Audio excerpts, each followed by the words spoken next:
আসসালামু আলাইকুম। জমিদারের আরিবা বাড়ি। অ্যান্ড আরোহী জমিদার চ্যানেলে আপনাকে স্বাগতম। বলতেছেন। আজকে আমি গাজীপুরের 41তম জমিদার বাড়িতে ঘুরতে আসলাম, আমরা কয়েকজন স্কুল ফ্রেন্ডকে নিয়ে। এখানে দেখা যাচ্ছে 100 বছর আগে পুরনো জিনিসপাতি এবং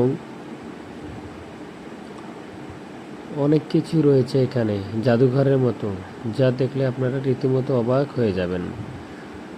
প্রথমে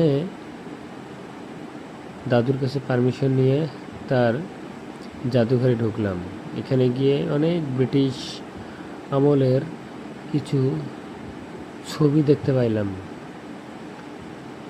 অসংখ্য ছবি দেখতেছি এখানে, সুন্দরভাবে অ্যালবাম করে রেখেছে তারা, দেখেই মনে হচ্ছে অনেক পুরাতন। এখানে কিছু দেখলাম খেলনা, তারপরে অসংখ্য ছবি আমার বন্ধু এবং বন্ধু বান্ধবী মিলে উপভোগ করলাম। তারপর একটা দেখলাম ভয়ঙ্কর একটা কুটনি বুড়ি। তারপর পাশের রুমে গেলাম, পাশের রুমে গিয়ে এখানেও অসংখ্য আসবাবপত্র, মাটির কাঁসা, পাতিল, হাঁড়ি এবং অসংখ্য জিনিস। এখানে বুকটা ভরে গেল।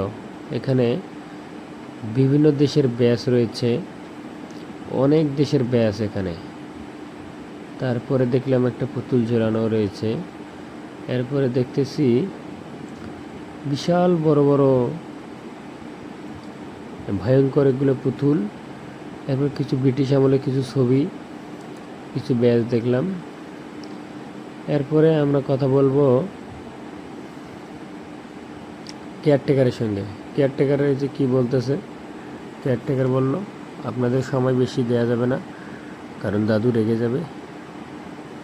তাই আমরা তড়িঘড়ি করে তার অন্য রুমে নিয়ে গেল আমাদেরকে।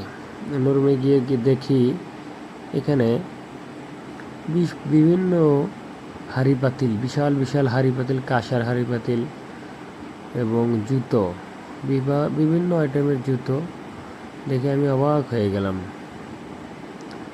তারপরে কিছু দেখলাম ল্যাপটপ, ইলেকট্রিক্যাল জিনিস, মোবাইল ফোন, ক্যামেরা। তারপরে দেখলাম পরিমাটি।